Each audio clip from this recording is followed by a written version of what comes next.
heart rates. Okay. All right, we'll go ahead and get started with the next panel. I want to thank you all for coming back, first of all, from the break. I want to welcome my panelists up here. Thank you for being willing to participate in this discussion. Obviously, it's the topic du jour, I would say, for election administrators, as well as folks like Jeremy in the computer science community dealing with election cybersecurity and securing the elections process. Just as a way of background, this topic is obviously the topic du jour coming out of the 2016 election, where we saw nation-state actors targeting state-level election systems, voter registration systems, as well as vendors in a spear phishing attempt in 2016, as well as the declaration of elections as critical infrastructure by the Department of Homeland Security. And so on this panel today, I hope we can delve into some of those issues, talk about the operating environment that election officials are in today, share the expertise that you all have, your experiences, and most importantly, what steps we're taking to secure the process moving forward, looking at 2018, and how you all are moving forward, prepping for both primary season, right, and November. So I do want to note, Jeremy Gray was also supposed to be a panelist from LA County. He came down with the flu, and so we thank him for not coming and sharing that, but his expertise will be missed. I know he's greatly disappointed, and you all are going to have to carry that extra load of not having Jeremy there. So I'll start out first by doing introductions. I have formal introductions, but quite frankly, I'm fortunate enough to know all of you. And so I'll just do quick introductions, and then I'll tee it up with you, Jeremy, after I do introductions, to do quick 3 to 5 minute opening remarks, and then we'll get into the discussion if that's okay. All right, first, on my far right is Jeremy Epstein. Jeremy has been a long time computer scientist engaged in elections research, looking at the cybersecurity challenges in elections. Jeremy was a member of the EAC's Technical Guidelines Development Committee, helping us work on writing the next version of the standards coming early 2018, April, May 2018. Jeremy also is a poll worker in his home county of Fairfax County, Virginia. I know takes a great deal of pride in that and has learned a lot about the process in that way. He's also affectionately known amongst the TGDC in our community as East Coast Jeremy, because Jeremy Gray, who was supposed to be here, was West Coast Jeremy. So I'll try not to refer to you that way or just East Coast, but that was my plan if Jeremy Gray would have been here. Immediately to my right is Secretary of State Nellie Gorbea from the great state of Rhode Island. Secretary Gorbea, I got to know well through the process of your voting system procurement process. Secretary Gorbea doesn't take no for an answer. She knew she wanted to innovate in the state of Rhode Island and pushed to get innovations into place in the state of Rhode Island prior to the last presidential election in 2016, including replacing the voting equipment, implementing e-poll books in a number of jurisdictions, and bringing about a number of reforms. And so Secretary Gorbea and her staff were incredible to work with as they look to innovate and improve the overall elections process in Rhode Island. And thank you for being here, Secretary. To my immediate left is Secretary of State Kim Wyman of Washington. Undoubtedly, she'll be talking about vote by mail, so we should all be ready, and the benefits of vote by mail. Secretary Wyman is unique amongst her peers in that prior to being a Secretary of State, she was a local election official, and so she is intimately familiar with how elections are run, the challenges that local election officials face, and then the challenges that exist on the state level, implementing new innovative reforms, securing the process, and some of what happens when decisions are made in legislatures, right, that impact you down all the way to the local level. So Secretary Wyman, thank you for being here and partaking in the panel. Finally, last but not least, David Stafford is the Supervisor of Elections for Escambia County, Florida. That's the Pensacola area, for those not familiar with Florida. I suggest you go down and visit David. He has a wonderful office, and more importantly, it's in a wonderful area down there in Pensacola. David has been a part of a national level conversation regarding the Government Coordinating Council, the establishment of elections as critical infrastructure with the Department of Homeland Security, as well as being a national leader on innovating and the use of data, as we heard in the last panel, and technology to improve services to his voters in Escambia County. And so, David, I thank you for being here and participating in the discussion as well. Thanks, Matt. So I'm going to start, and I start intentionally with you, Jeremy, to open the conversation. And part of what I want you to discuss, I'm not springing this on him, by the way, he knows I'm going to ask him to discuss this, is discuss what it means for us to be in an environment in which nation-state actors are targeting election systems, and share some of your thoughts on kind of the environment we're in and where we're headed. Okay, great. Thank you very much for having me, Matt, for inviting me, and thanks everyone for participating. I need to start by saying that although I am the precinct chief for Precinct 841, Fairfax County, Virginia, and I work at the National Science Foundation, nothing I say reflects either of those organizations. They're my opinions only. The usual disclaimer. Clearly, we've seen things in 2016 that many of us in the cybersecurity community have expected at some level for decades. We've been talking about many of these things. So there were, in a sense, there was no surprise, but in another sense, it was surprising how brazen some of these attacks were. I think perhaps the most critical thing to learn is if you've got a computer, it's internet connected. You may think it's not internet connected, but it's internet connected. When I hear people saying, oh, don't worry, it's secure because it's not on the internet, it is. Remember that in the not so distant past, we used to spread viruses through floppy disks. Those are still doing this, introducing the same risks. Talk to the Iranians about Stuxnet. If you're not familiar with that, that was the case where a non-connected system was infected with malware to put out of commission nuclear centrifuges. I'm not saying nuclear centrifuges and voting machines are the same things, but it demonstrates that being off, you can't really be offline. If you think you're secure, you haven't looked hard enough. I spent some time as a white hat hacker, one of the good guys who helped companies. It's pretty much a given that any system can be broken into. I'm glad DHS is doing the sorts of things they're doing as part of their the status as a critical resource. But anyone who thinks that's enough hasn't looked far enough. It's, you don't do it once and then you're done. I've looked at some of the reports that have been made public from DHS. They are good, but they are, or maybe I should say they're fair, but they don't really demonstrate the level of sophistication that a nation-state adversary would have. These systems are uniformly vulnerable. And I think that any cybersecurity expert who looked at any of these systems would come to that conclusion. So we need to be focused on detection and recovery. And we also need to keep in mind that the average lag time, according to the FBI, from a compromise until detection is in the range of 3 to 6 months. So coming out on the day after Election Day and saying there was no compromise, well, that's not really surprising that you haven't seen a compromise. It may not show up for 3 to 6 months on average. Let's see. So that was the first thing. I want to also focus on what we can do now, which is the move to paper ballots and the move to risk limiting audits is really important. I want to give a shout out in particular to Edgardo Cortez. Is he here somewhere? I thought I saw him on the agenda.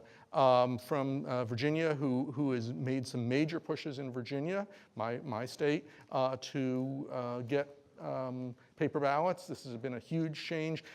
If you haven't read the report that caused Virginia to get rid of the remaining DREs, it's compelling reading. And I don't mean compelling in the sense of put you to sleep. I mean compelling in the sense of if anyone out there thinks that they can use DREs safely, you need to read that report. What they found was it's basically too sensitive to tell you how bad it is. And that should be a message for all of us. We need to be making sure we go to the hand-marked paper ballots. And we also should recognize that that's a good thing because it results in shorter lines. Charles Stewart and I were just talking about that, and it does result in shorter lines. Okay, I know that I'm supposed to keep this short, so let me mention 2 real brief points. Internet voting, see what I said previously, see number 1. If anyone thinks internet voting is a good idea, what planet are you coming from? This is just not a good idea with any technology we have today. We do not know how to do this. When banks and the Pentagon and so on can't keep hackers out, what makes you think that a nation state isn't going to get into your system, which, as good as your people are, you don't have the resources of Citibank or the Pentagon or Boeing or whatever to protect your systems. It's not that you're not smart people, hardworking people. You don't have the resources, and by you, I mean election officials at the state and local level. It's just a bad idea. And the final stake I want to throw out there is blockchain. There are at least a dozen startups saying blockchain is the answer to voting. Well, blockchain is one of those things, if all you have is a hammer, everything looks like a nail. It does an okay job of solving one of the easiest parts of the voting problem, and it does nothing at all to solve the hard parts of the voting problem. So blockchain is not an answer. We need to go back to basics, the things that we know work, paper, chain of custody, accurate record retention, monitoring, and not assume that, oh yes, it was secure yesterday, so therefore it's secure today. Thank you. Thank you for those uplifting comments. I'm a cybersecurity guy. Yeah, I know. It's what you do. But I am going to come back to you once we get through the opening comments to talk about not just some of the basics that you talked about, but ways to engage your community proactively and things like that. So Great. to put a marker in that. Secretary Gorbea. Yes. Well, thank you very much to the EAC for putting this together. We've, in Rhode Island, have had a multi-year now relationship with your office and your agency, and it has been invaluable and very much the kind of expertise that you have and the assistance you've provided has been essential to the state of Rhode Island, and so I thank you very much and your staff. So in Rhode Island, I think it's important for us to note, I mean, it's great, the panel you've put together is great because we have very different styles here represented on the panel, and Rhode Island is one of the actually, it was the original state to declare independence, unlike what you may have heard in your history books. And as one of the original 13 colonies, has a fairly old voting system that dates back to the beginnings of this country. And over the last few years, we've done a lot to change the way and modernize and secure the way we do it. And I serve as the state chief election official. But we have a system that's basically a three-part system where the Department of State, the Rhode Island Secretary of State, is the chief state election official. I handle putting together of the ballot for the entire state, all 39 cities and towns. We don't have counties, which simplifies things incredibly. And once we prepare that ballot and send it to the printer, that ballot then is distributed to local boards of canvassers who run the day of election with the State Board of Elections, which is an independent agency, nonpartisan, and they also have campaign finance. So that's a really brief sort of primer. We also, at the Department of State, run the central voter registration system. And so that whole system is one that my office takes care of. And it goes to the whole issue of education, right? If you move from Rhode Island to Massachusetts across the border or to Connecticut, you change the way your system works. And I think that is a really key point that was discussed earlier, that we need to be able to understand as Americans sort of what is the system that I'm currently operating in so that we can then talk about potential solutions and securing and at the same time also increasing access. We've had wonderful collaborations with the Election Assistance Commission and the Department of Homeland Security over the last few years. And when I took office in 2015, and this is actually my first elected term, both as Secretary of State and in elected office, but I did have the advantage of being a Deputy Secretary of State for 4 years during right after HAVA was passed. And I know a number of people here from those early years of the crucible post-HAVA. So we came in and realized that our voting systems were really outdated, and the concerns around security were an issue. We had 20-year-old paper ballot scanning machines that were on the verge of breaking down because who has parts for a 20-year-old scanner, right? So I made it a point of actually speaking with the governor and the General Assembly leadership, and we were able to purchase for the entire state in time for the 2016 election ballot scanning machines that really increased the comfort level that we had with regards to securing the election. But I will say at this point that securing an election is not, there's no silver bullet, and it's not a point, it's a path. And so it's a layers and layers of different actions that take you to better risk management. But as you just said, if you think you're solving it, then you've got other problems. So we did it, went ahead and bought online, we bought the voting machines. We went ahead and got online voter registration passed, automatic voter registration passed, online voter registration passed, and we implemented automatic voter registration has been passed and is in the process of being implemented. We also have really done a lot of work, and this goes to the civic education piece, in simplifying how we discuss elections with voters. And basically looking at the Center for Civic Design for help in how do you design things in a way that people understand them. People have a gazillion other things to do in their lives other than elections. So improving access to the ballot box by even thinking about how you communicate, how do you present your information to your citizens so that they can more easily access their ballot box. And so I come with a firm belief that actually you can improve the integrity of elections without sacrificing access. You can actually do both. And I think in Rhode Island, we're in the process of hopefully showing that this can be done. It does require an incredible amount of collaboration. I don't have all the resources. I'm very happy to be able to go to the EAC or the Department of Homeland Security, to organizations like the National Association of Secretaries of State or NASED for best practices, for just conversations about how do we do this better. And I think those forums and this kind of convening are very important to us being able to provide better elections. So thank you very much for the time, and I want to make sure that we get to the other meatier subject. No, thank you. And unfortunately for all of you now, as I take notes, there are additional questions. Okay. So, and you've raised a really critical issue that we're going to come back to, which is the conversation around the balance between access and security. And the reality for election officials is there's no such thing as that balance. The process has to have security, and it has to be accessible. Yes. That's not a balance. Both are requirements. And so we'll talk a little bit about that. Secretary Wyman, the floor is yours. Okay. Well, again, thank you for convening this. I would agree so much with what Secretary Gorbea mentioned across the board. I think even though our states are very, very different and really show that diversity across the country, this very decentralized way of electing our leaders. My state, Washington, has about 4 million registered voters. We have 39 county auditors who are the ones who are actually responsible for conducting the elections, not only doing the input of the voter registration data, but also actually sending the ballots to the voters and things. And we are vote by mail.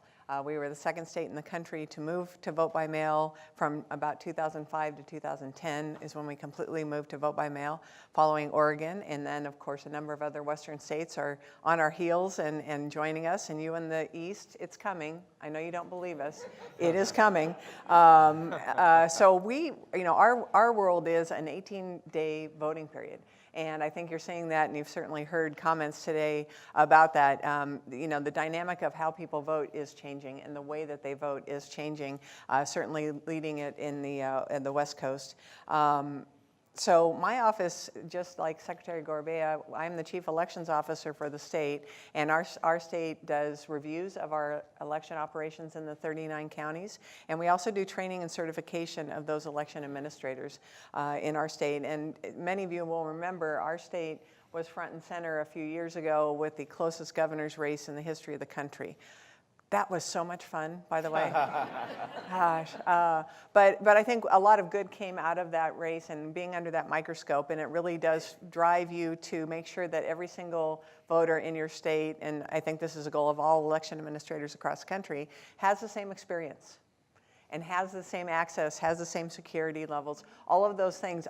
The election administrators across the country, as well as secretaries of state, are always working to that end, trying to make sure that we're being as uniform as possible so that it's fair.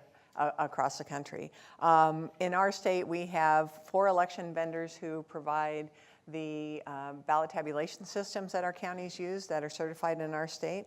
And the vast majority of our voters now are using paper ballots that are digitally scanned, but we still have some optical scan counties, and we do have the use of DREs, but they are voter verified paper DREs, if that makes sense. And then on the voter registration side, our model is kind of a bottom-up. The counties do all of the input of the data of the voter registration. That feeds in from one of 3 vendors to our centralized voter registration database. And then we also have a number of things that we've put into place over the last probably 10 years, from an application where voters can get information about themselves, a very specific information called My Vote. And I'll talk a little bit later about the challenges we have of having some of these applications. But voters can check their registration status, they can register online, they can update their registration, they can find out their ballot layout and what offices are going to be on their specific ballot. And I'll also just talk a little bit and touch on our state implemented online voter registration in 2006. And we have an ID check as part of that. And it's one of those things where, and I think one of the common threads you'll probably hear today on our panel and other panels is, how you implement things matters. And, voter ID in some states is a very flashpoint hot issue. And in our state, it happened because we do it at the front end. We worked with a lot of stakeholders and groups to make sure that we were going to be able to be successful in that rollout. So all of the cybersecurity discussion we're going to have in the next hour, I think really dovetails nicely into how you do it matters. Thank you, Secretary Wyman. I think you're right. I think a lot of what we'll talk about today is the nuances of implementation and understanding, right, as we talk about possible strategies to tackle this challenge in front of us with securing the systems. Mr. Stafford, last but not least. So from the great state of Florida, I wish we knew what it was like to have a very close statewide election. But it's a pleasure to be here. Thank you, Commissioner Masterson, for inviting me to be a part of this conversation. Just by way of background, as far as the way Florida votes, we have 3 ways to vote. We have no excuse vote by mail. We have in-person early voting that's mandated at the state level for a period of time. There's a minimum, but then we have some discretion to go above and beyond that. And then we have Election Day, and that's probably been the biggest significant change in how elections are administered in the state of Florida since the 2000 election. Went back and looked at some figures. In 2000, 86% of the votes that were cast in that 12-hour period between 7 a.m. and 7 p.m. on Election Day. In the 2016 election, that number was 31%. 69% of the votes were cast in the presidential election in 2016 in Florida, before the polls ever opened on Election Day. We have about 13 million voters. My county has just about 205,000 voters, and I know for a lot of jurisdictions out there, you may think that's considered a pretty large jurisdiction. That's considered medium-sized in the state of Florida. We have a couple of jurisdictions that are over 1 million registered voters, but then we also have some that have a couple of thousand voters. So we have a very diverse state, and we have a very diverse way that we conduct elections on the local level. We have been, this conversation about cybersecurity, I think the point that I would want to make sure gets across is that in elections, at least I've been doing this since 2004, and the security, the overall security, ballot security and things along those lines, in particular the security of voting systems versus overall election systems, has been front and center for some time. That's been a discussion at the local level, at the national level, that we've been having for quite some time. What I think is new is that conversation has broadened to include all of the things that we do in our office as it relates to information technology and election systems more broadly. And I think that's the bigger challenge. I think it's easier if you look at 1 or 2 things like ballot security, like voting systems, technology. It's a little more difficult when you have to deal with the human element, like human firewall training and all of the different things that we as a local election administrators, and I think at the state level as well, you want to try to provide services to the voters. You want to try to provide that new technology to make your office accessible, but the more you do that, the more you expose yourself to some of these security threats. So I think that's been the biggest shift between the 2016 election and the what will rapidly approaching the 2018 election. And those, quite frankly, are some of the more difficult things to address. We sit here today on almost, I think it's about a 1-year anniversary of the declaration of elections as critical infrastructure. In fact, it was at a meeting over across the river where we had a presentation from the folks at the Department of Homeland Security, and then I think that was on a Thursday, and then that next day is when the declaration came out from Secretary Johnson. And just so everybody knows, I know there's part of a narrative that there's not a whole lot that has been done since 2016. And in fact, within this first year, the Government Coordinating Council, which is part of the establishment of anything as critical infrastructure, is up and running. It was done within, I think, 9 months from that initial declaration. I know the private sector, the version of that is underway as well. There's been lots of meetings, so I think that effort is moving forward, and I know from myself, my own personal experience, as well as colleagues in the state and around the country, because we talk to people not just in our own states, but all over the country. Is this something that is front and center? And there is a whole lot of activity that's being going on. A lot of that stuff, we're not going to go and hold press conferences in our local offices and tell you all the things that we're doing, but I can assure you that there is a sense of urgency, there is a sense of purpose in making sure that we are as prepared as we can be to address these challenges. And understanding, as the first speaker said, that it's not you don't check the box and then you're finished. Okay, we're done with election security, now we can move on to the next thing. We understand there's broader understanding that is an ongoing thing, and we have to remain vigilant. And the other thing I would like to say is that there's resources out there. For instance, in Pensacola, we have this Naval Air Station Pensacola, home to the Navy Flight Demonstration Team, better known as the Blue Angels. But we also have a little office there called the Center for Information Warfare, Center for Information Dominance. It's where the military trains their cyber warriors. We also have a DHS presence there. And on the academic side, we have a branch of the state university system called the University of West Florida. And they have a Center for Cybersecurity. They happen to be the regional hub for the Southeast for these centers of academic excellence on cybersecurity.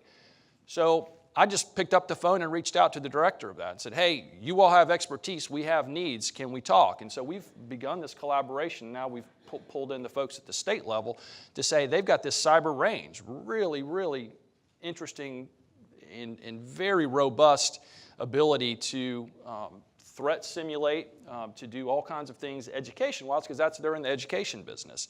And so we've begun to have that conversation. Is there ways that we can collaborate to bring something like that to the forefront that would be mutually beneficial to the folks at the university, as well as to those of us in the local elections offices, and as well as the state level. Our Secretary of State, who is appointed, has gone to the legislature to ask for $2.4 million, I believe, to do two things. One, importantly, is to give resources to the local elections office. We're basically funded, with the exception of some handful of HAVA dollars that comes down from the state each year. We're funded at the local level. Our boards of county commissioners were funded basically through ad valorem taxes that are collected at the local level, and we go to we're independent constitutional offices, but our local boards of election, our local county commissions fund us. And so the Secretary of State has gone to the legislature, he's got it in the governor's budget, and gone to the legislature and said, we need some money to provide some resources specifically for this cybersecurity to the local election officials, as well as a portion of that to set up a elections, a cybersecurity operation more robust, if you will, at the state level. So there's a lot going on. I guess the overall thing I'd want to say is there is a lot going on, even if maybe you're not hearing about it, because we're kind of keeping our heads down and moving forward. And I think you're going to see a lot more of that as we approach the 2018 elections. Thank you, David. And you actually build into my first question that I'll start with you, Secretary Gorbea. I know coming out of 2016, all of you were asking, what steps can we be taking? What more needs to be done? What were the lessons learned, and what are you doing both short-term and long-term in Rhode Island to address and improve the cyber posture of the state of Rhode Island elections? So really importantly, it's actually, what was interesting for us is that for us it was a continuation of what we did pre-2015, because when I walked in, our systems were so antiquated that they really needed to be secured. So once we did that, then what you really need to do parallel-wise is to make sure that you have the human resources that are up to the task of being able to secure your networks and being able to make sure that you're only going to be strong as your weakest link. And so making sure that the people involved in the system, whether that be at the Department of State, whether that be at the local boards of canvassers, has the wherewithal to really take cybersecurity into their everyday tasks. And so after the 2016 election, as part of last year's work, I convened a cyber summit using Salve Regina University, which has a cyber program, and in collaboration with the Rhode Island National Guard, which has some cyber people there, with the Department of Homeland Security, our vendors, our local boards of canvassers, the Board of Elections, and my office, we put something together to start that conversation about, first of all, why? Like, this is beyond, whatever partisan media stuff that might happen with regards to conversations on cyber. This is real. There are actually people trying to hack into systems, regardless of where they're from or what their intentions are, and we need to protect for that.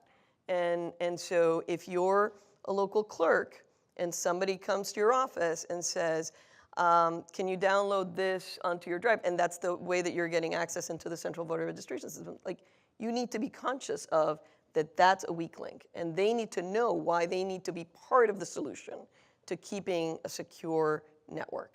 And again, it's about mitigating risks, not solving everything. And so I would say that one of the biggest things that we did was to do this cyber summit with local election officials, state election officials, that starts that conversation and will not be a one-time thing. We're now incorporating these conversations around technology issues and how do I, as an election official, help maintain the security of the system as we go forward. Secretary Wyman, what steps are you taking in Washington as we've evolved since 2016? Well, 16 was certainly a year for us to learn a lot of things, and I think the hardest balance that we have, and I think this is true of all election officials, is first of all, I think the media, you guys started paying attention to cybersecurity issues in elections last year or 2 years ago. We've been thinking about it for about 15 to 20 years. As soon as we started doing things online, like posting election night results, that became a focus for us. So this is nothing new. The physical security, the cybersecurity, all of those things have always been incorporated in what we do, both at the state level and the county level. I think that the challenge we have is that we want to talk publicly about it. Election officials by nature try to be transparent and try to share what we're doing to instill confidence in voters and the public. And the catch-22 we have is the more we talk about it, the more we're waving a red flag for those hackers to say, oh, here's a good target. We had a summit that we hosted in Seattle at Microsoft with the Association of Secretaries of State, and we had secretaries and election officials come in from all over the country in 2015. And boy, talk about an eye-opening exercise that was, when you get to go into their cybersecurity center and you see the millions of threats a second that are coming in across the globe. And I know that I can speak to my state, that's happening. We're having hundreds of thousands of attacks every day. The hackers have the advantage, and this is true of every person sitting in this room. They only have to get it right once. We have to get it right 24/7, 365. And so, that we're acutely aware of that in our world. And one of the things that we did going into 16, trying to mitigate some of this, was having continuity of operations plans, not only for the state, but in every county. And we worked very closely with the county auditors to create those plans and really force them to start thinking of every single thing, not just cybersecurity-wise, but what can go wrong in an election. And think about that, and now how are you going to deal with that when it happens? And those plans were in place, and it gives you a level of confidence, but it also helps you in that crisis. So when we've got what looks like Russian hacking happening on our systems, and we detected that in 2016, and I guess this dovetails to my last point, is partnering with the folks that really know it. We contacted Homeland Security in mid-16 and started working with them right about the time that we got the critical infrastructure designation nationally, and becoming a member of MSISAC. Those types of things are helping us just on a different level than we already were doing. But in the partnering with our state information officer as well, and their cybersecurity, their group that is doing this for the entire state, and just any of those resources we can to educate not only ourselves but our counties, because the weakest link we all know is that one clerk that's been on the job for 4 days and opens an attachment in an email and then makes our whole system vulnerable. Thank you, Secretary. Jeremy, I'm going to turn to you briefly and then give it to the whole panel. And this goes, each person's mentioned partnerships, finding resources. The reality is, at the state level, certainly down at the local level, they can't protect these systems themselves. Major corporations can't defend themselves, let alone small counties in Ohio, right? How would you recommend election officials at the state or local level engage the cybersecurity community? What are the best avenues? What do those partnerships look like? I know Joseph Lorenzo Hall at one point has said, there's white hat hackers in every town and every portion of America. It's just finding them and identifying a productive relationship. How do you build those relationships and engage that community? Yeah, I think it's a way of thinking about this is that elections offices have become IT departments that happen to run elections rather than election offices that happen to have IT. I mean, it's a reality that it is a much bigger job. I'm sure all of you who are election officials didn't come into it thinking, my aspiration is to run a giant IT organization, but that is the reality of it. To answer your question, universities are a great opportunity. Many of them have students. Somebody mentioned the Centers of Academic Excellence program that's run by NSA. There is a program that the National Science Foundation runs called Scholarships for Service, where college students who are required to be American citizens or permanent residents can get money to go to college if they study cybersecurity. So these are students who are anxious to work for the government, and they're anxious and they're learning, and this can be reaching out to universities is a great way to get the students involved, great way to get services. But the reality is these things don't come cheap. I remember a discussion with an organization a local organization that was running an internet voting pilot, and they said, oh, you broke in successfully to our system. We're going to do it again next year, and we want you to do it again for free to tell us where the problems are. And the reality is, professors, students, they need to be paid also. So there has to be budget plans, and I was glad to hear several of you mention that you're getting money from the state legislatures, because it does take money to pay for these things. But universities are anxious to work with you. It's a great way for them to train students, and the students really enjoy it. It's something that's really easy to get students hooked into. And I have to tell one quick story about that. Go for it. So I was giving a talk to a group, a much younger group, if you'll pardon me saying so. Well, I didn't say insult the audience. Well, it was a group of undergraduates, and I don't know how many of you are undergraduates. And I said, so what's one of the challenges is poll workers are frequently older. It's harder to train them to do the sort of things we need them to do. How old do you think the average poll worker is? And finally, a student gingerly raised his hand and said, old. And I said, how old? And he said, really old. And I said, how old? And he said, like 35. So the perception is that 35-year-olds are running the elections, and we know the reality is that it isn't the 35-year-olds. It is, in fact, 37. 37. Yeah. That's your age, right? Thank you. Each one of you has mentioned that you've found either university partners, went and worked with Microsoft, a variety of partners in Pensacola. For your colleagues, and David, you mentioned this, you just picked up the phone and called. There's opportunities. Google is now, with Project Shield, Cloudflare is now offering some free services, whatnot. But part of the challenge is helping the state and locals understand what those services are and so what advice do you have in engaging those conversations and bringing those folks in? And then we're going to get on to resources, because each one of you has actually raised resources, so I want to have that conversation.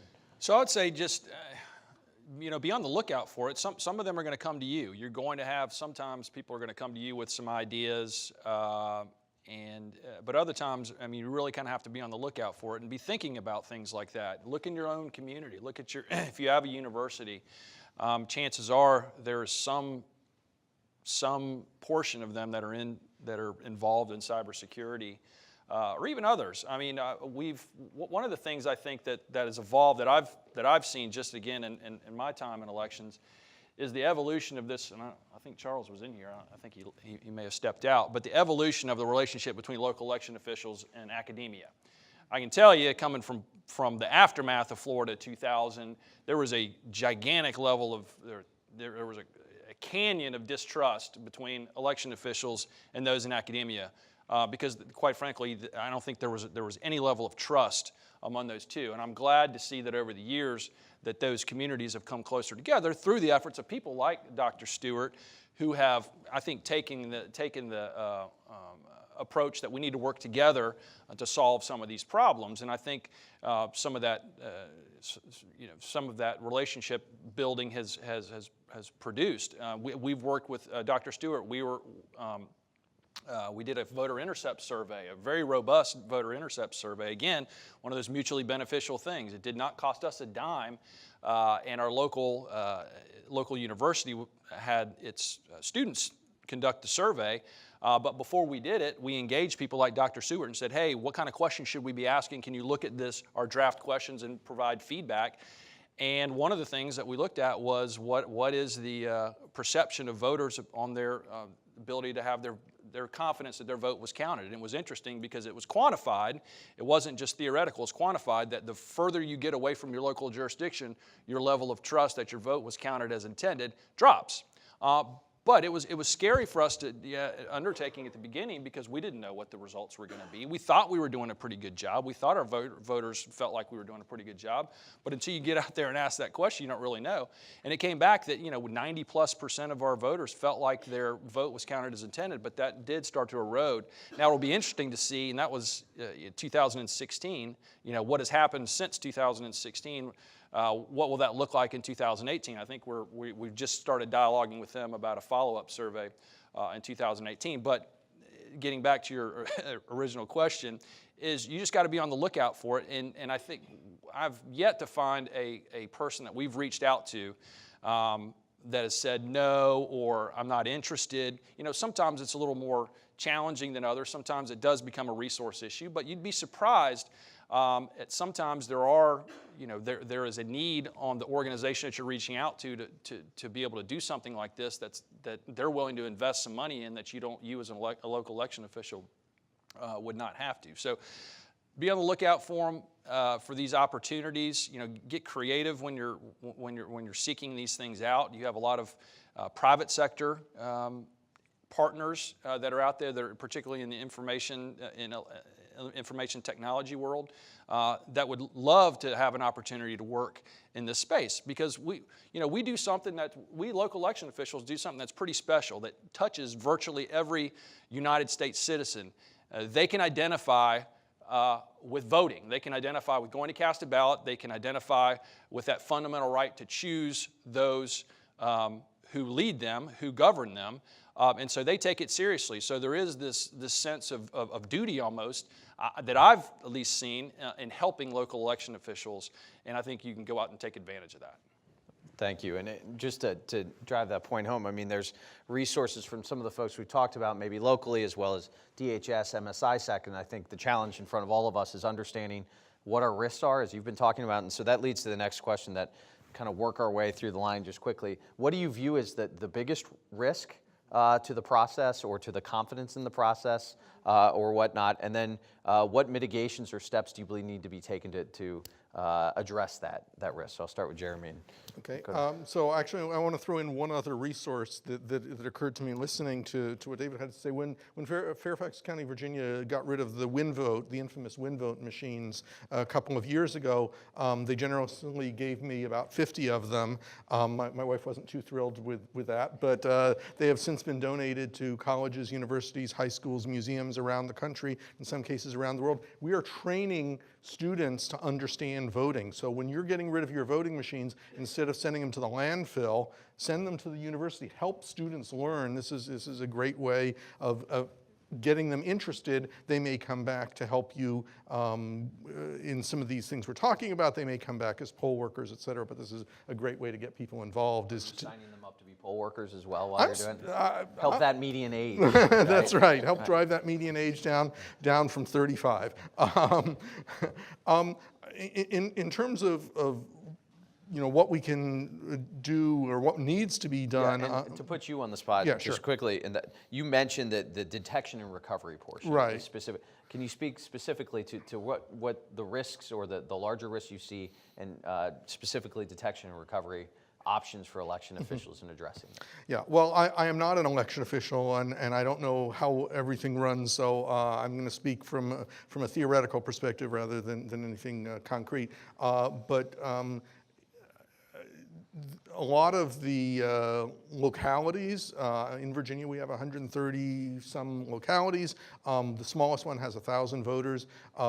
Doing things in a locality with 1,000 voters and many localities with small numbers, they can't do things realistically. The risks of them getting it right, the chances of them getting right, they don't even have someone full-time to pick up the trash, much less run a complex IT infrastructure. So centralizing things gives some opportunities to get economies of scale. I think the big risk is that because we are such a distributed election environment in the United States, that we're solving the problems 8,000 times over in 8,000 election jurisdictions instead of doing them centrally. I think there's some states that are doing a terrific job of coming up with best practices and centralizing, but I think to me the biggest risk is, are we doing it things 8,000 times over where everyone is trying to invent their own solution? Okay. Secretary Gorbea. So I would describe the risks sort of twofold. One is the more things change, the more they stay the same. The risk in elections at the micro level is humans, right? It could be the poll worker not getting the training right or not remembering that they've changed the law. Or it could be, a state worker who isn't properly trained on cyber stuff. And so a real big effort on my part has been to make sure that we train and develop professionally our staff. I mean, that is something that government overall, I think, hasn't been really great at, with some exceptions. I know that, for example, in Washington State, because you have such a nerve center of technology companies, it's amazing the resources that you have just in your neighborhood. In other states where that is, the universities and you have some, other places, being able to really up the skill set of your elections people, your IT staff. I mean, I grew by repurposing FTEs, full-time equivalency positions.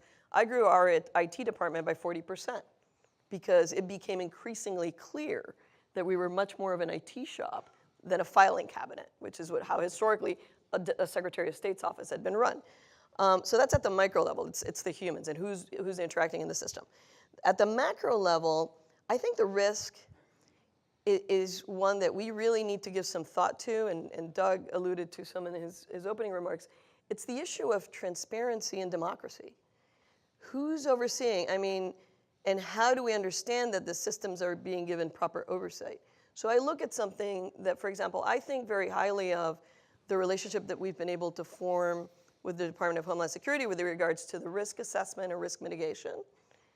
But I really want Congress, as representatives of the people, to do the oversight over that particular executive agency, because there are things that some of us don't have the expertise to understand, what's happening exactly in that black box. And so as an elected official who has to go to the public and say, we have a democracy that works, we have to make sure that there's proper oversight as we deal in these places where, yes, we can't be talking to everybody about what exactly we're doing. But somebody who's elected by the people needs to be on the in on that and needs to have that oversight, just as we do for, we've had a long-term process for covert operations and intelligence operations and things like that. And that certainly hasn't been perfect in the history of the United States. But we have to start thinking about oversight of these areas of election administration with regards to cybersecurity. Secretary Wyman. I think I would roll it up, and I completely agree with your comments. I think I would roll it up to the biggest risk is voter confidence and public confidence in our elections. And I think 16 was just the tip of the iceberg, certainly from our experience. And it comes down to communication. I mean, first on one level, how do we be transparent? How are we transparent with the public, with all of you, of what we're doing and how we're protecting the voting systems that we rely on that have all of your data? That's one kind of layer of communication. How do we have that transparency but also keep that security and keep that balance? But one of the things that we really ran across in 16 and 17, and it goes to just the world that Homeland Security operates in and the world that we operate in, is how do we communicate with them and teach them the difference between elections and, say, the power grid. We learned it very early on when we started having conversations with Homeland Security and our team in Washington. And we were trying to explain to them we had to be transparent on some things. And the best example I'll give you was when there was a hearing in Congress and a member of the Homeland Security team was asked a direct question about were any states hacked? And the direct answer was yes, 21 were. So, of course, all 50 of us said, okay, which ones? Are we one? Are we one? And, of course, what we got back from Homeland was, we can't tell you. I'm sorry, what was that? We can't tell you. We can only tell you that 21 states were hacked for security reasons, and there were legitimate reasons that they couldn't share that data with us. So this was a discussion for a number of months, and then we finally got to a point where they realized they needed to identify those 21 states, and so we had a conference call, and all of the secretaries that were on the call were saying, you might want to, because they were going to call us the next day and let us know individually, and we said, you might want to have a list of the 21 states. Oh, no, we can't do that. Okay, there's going to be an AP reporter who's going to start calling us as soon as the first call's made. And by the end of the day, they will have the list anyway, so wouldn't it be better to be in front of it? Oh, no, we can't do that. Okay, we were right. And I only mention this not to throw Homeland under the bus or anything because they're wonderful. It's just they aren't used to operating in this world of transparency that we do.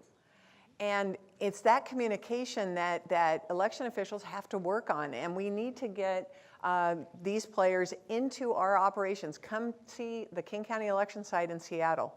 Come in and see how we process ballots. See the environment we work in so you can understand what you're protecting. And I think that that's true of the media, it's true of candidates, it's true of campaigns, because what ends up happening is when something does go wrong or maybe isn't perfect, it gets spun depending on who you are, who you're trying to play to. If you're trying to get a candidate elected, I guarantee you the way that messaging happens is very different than it is from my office or an election office. David?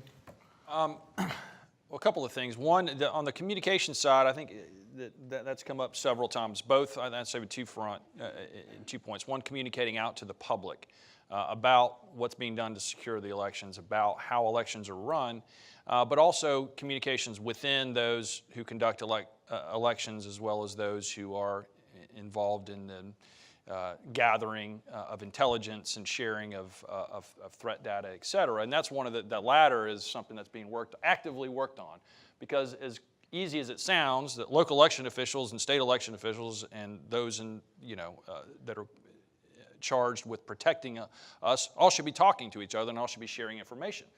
Great. How does that work? Logistically, how does that work? What is considered a security event that meets the threshold of being shared?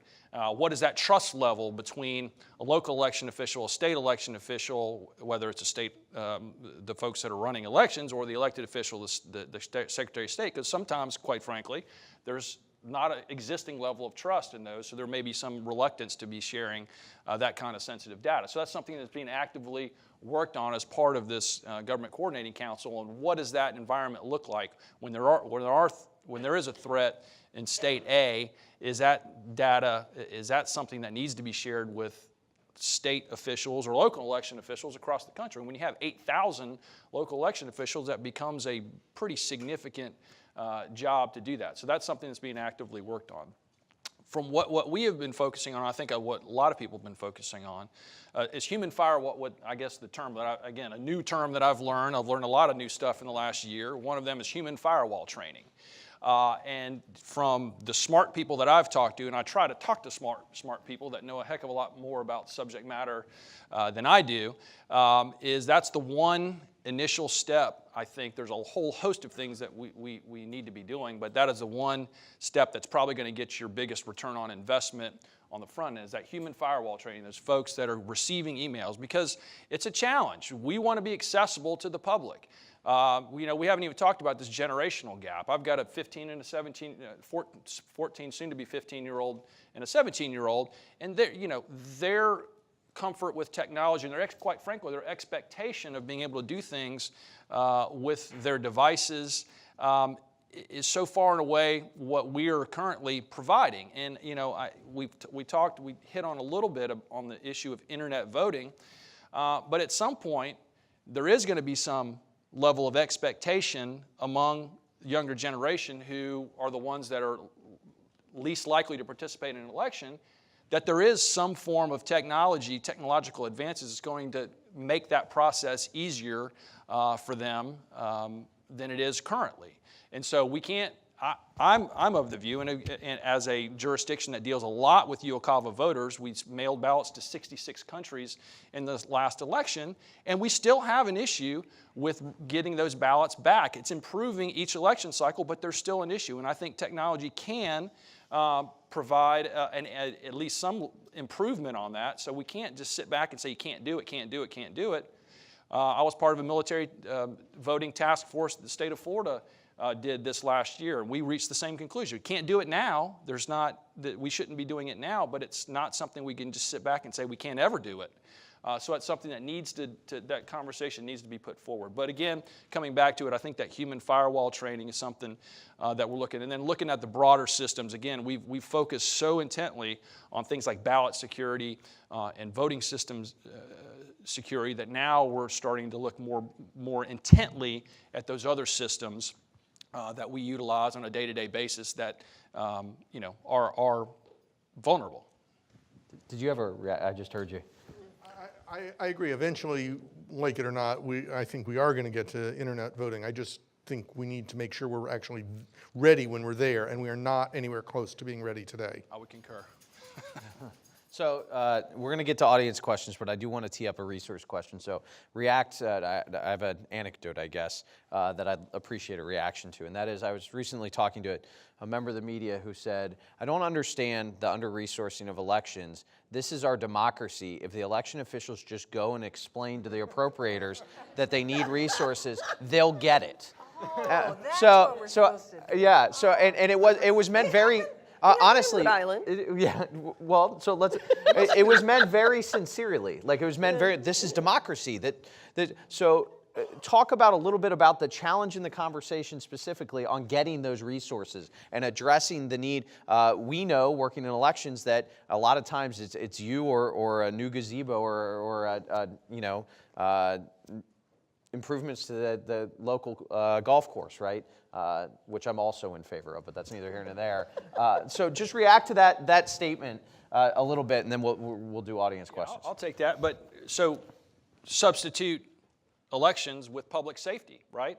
What's more important? Are elections more important than public safety?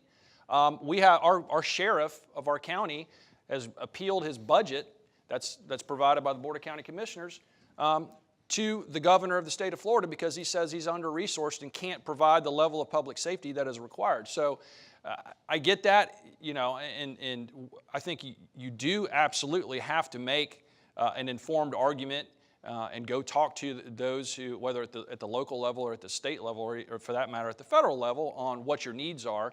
But just know you're competing. There's competing interests. We're not far and away above everybody else, although we may think that we're the most important governmental activity that there is out there, and I could make an argument that it is. But know that we're competing with many other interests, very important interests like public safety, that you have to provide all of these services to some level. But the other part of it is we have to get, and I know I see Amber out here, and they've done a fantastic job in Denver of modernizing and taking advantage of technology where they've been able to save money. I don't think your budget's increased, but they've been able to do far more because they've modernized and be able to do things on a more efficient basis that then allows them to free up money to do other things. I think a lot of us have been doing that over the course of the past, say, 5 to 10 years, and that's something you have to be more creative with the resources that you do have, but also be able to go out and make the case. And sometimes you're going, you know, a lot of it has, if they don't have the money, they don't have the money. But if they have the money and they're trying to decide which priorities, you do have a responsibility. So what is the reaction? I mean, you would think coming out of 2016 and the operating environment you all are in now, that walking in and saying, look, we're trying to help protect, recover, defend against sophisticated, persistent actors, that's going to take money. What has the response been? What has the reaction been? No? Ours has been pretty good. I was going to say, like, in Rhode Island, I mean, we modernized, our election system before the 2016, and it was basically you go to them and they are elected officials, so they've seen what we have, and you explain. You say, look, these machines are 20 years old. They cannot be patched up anymore. We're going to have a complete failure of the system next election, and I am informing you now so that you can be a part of responding to that. I mean, we're all in this together. And then there's a part where you then have to deliver, and you do have to use resources wisely, and you work within your limited budgets and restructure your agency, and you build a level of trust that you're doing the work that needs to be done and producing the results. Every jurisdiction is different, and every state has its own demons and problems and stuff, but I do believe very firmly that we have to engage in an ongoing communication. I would say that 2016 and going forward has actually at least brought up in a different way and not made it easier, but made it more approachable that this is real, that we are in a different world than back when we had all Schutz, and I am actually old enough to have voted on a Schutz lever machine. And I actually found those to be stranger than paper ballots that you go into an optical scanner. You pulled the lever and all the little levers went away and you never saw anything else in the box. It was very strange. So satisfying. No, it is very. Where did they go? Where did those votes go? Anyway, but so it's, you know, we. Hack those incidentally. Yeah, no, I don't want to know. But it's you know, we are in a changing world of elections. It used to be that elections was you did it, and in the case of Rhode Island, every 2 years. So there was a flurry of activity for 6 months, and then you went away for like, you know, a year and a half, and then you would go back again. And that's gone. I mean, between special elections and all this other stuff that's going on, elections has become very IT intensive, very much a communication exercise with voters, with elected officials, with all the different stakeholders. And it does require resources, but it requires smart use of resources and results as much as it requires just asks. Well, in our state, the counties, exactly what you described, are competing with law enforcement. They're competing with ending homelessness and affordable housing and things that are, quite frankly, sexier and I guess more appealing or more emotional than talking about, ooh, we need to get some more computers and, ooh, that sounds like a great idea. So the counties really struggle on that front. Our state is kind of in uncharted waters right now. We're going out for a modernization effort where we spent about 2.5 years working with our county auditors and election officials to identify the business needs at the county level and the state level for our voter registration system.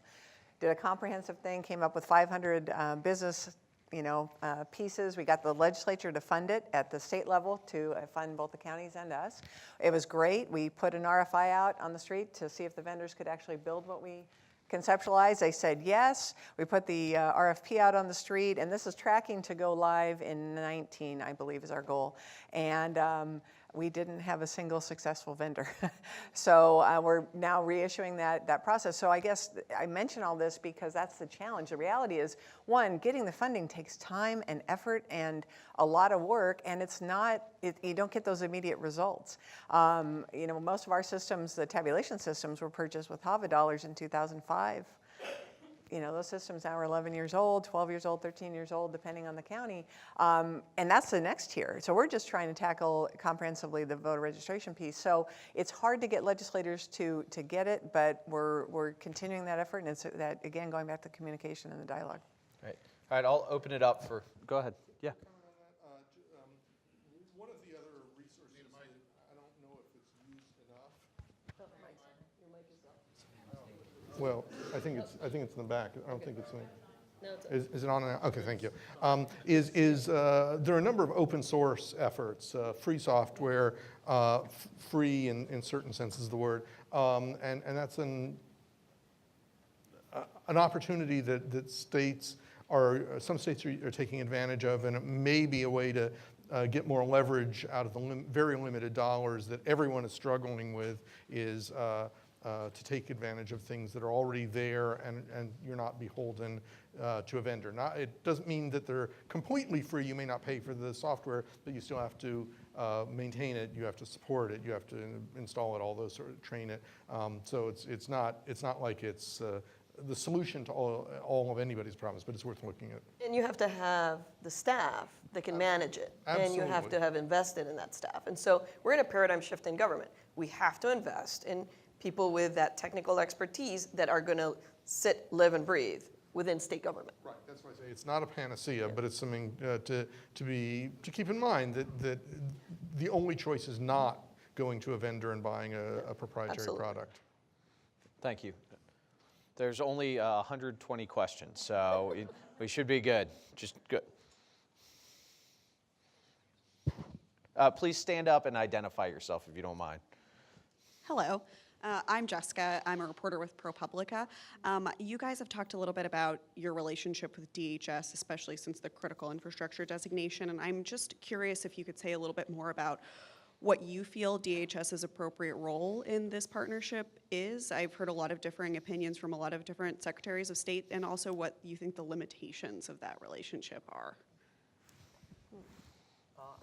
I will lead. I was definitely one of the secretaries that was very hesitant to think that was a good idea to go forward with critical infrastructure, mainly because I really believe that the strength of American elections and democracy is that it's decentralized and it's not controlled at the federal level.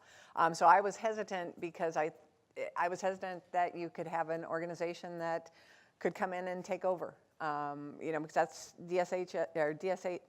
Department of Homeland Security is, like I said, they have a different model. They are protecting the power grid, things that are very different from our world. But what I can say is our experience certainly with our local team has been nothing but positive. The depth of resources that they have and the experience they have with cybersecurity in particular is so beyond what we had access to before. And the ability, for example, to get the threat notifications in 2016 was reinforcing of what we already knew was happening in our system. So on that front, it brings me a lot of comfort to know that we have access to things like MSISEC and things with Department of Homeland Security. But with that said, I think that we're all working through this gingerly, because the last thing I would want to see is the federal government coming in and taking over my state's elections. Yeah, so I actually embraced the critical infrastructure designation, although I will say that the way it rolled out was problematic, and I understand that it happened very quickly without very little communication. Having said that, knowing that it could bring in some additional resources, I was very excited. I would hope that this relationship and the way I've seen it evolve, and we've actually met with our New England team at this point in our office, is that they're kind of like a white hat advisor and mentor to my staff. And again, and I think that their operations in this area of elections do need congressional oversight and some real deep dives by somebody who can kind of keep tabs on their, the checks and balances between our executive branch and our legislative branch of government. So that's how I would hope. I think what happened with DHS was a cultural, it's still happening. It's a cultural shift. And I know that I see Leslie Reynolds in the background there from the National Association of Secretaries of State. She had a very hard time on behalf of all of us trying to get them to communicate with us in a way that we all understood each other. And so communication and culture as an institutional cultures are very, very different. And so it's going to take a while where we find that place where we're all comfortable with how this is operating. Next question.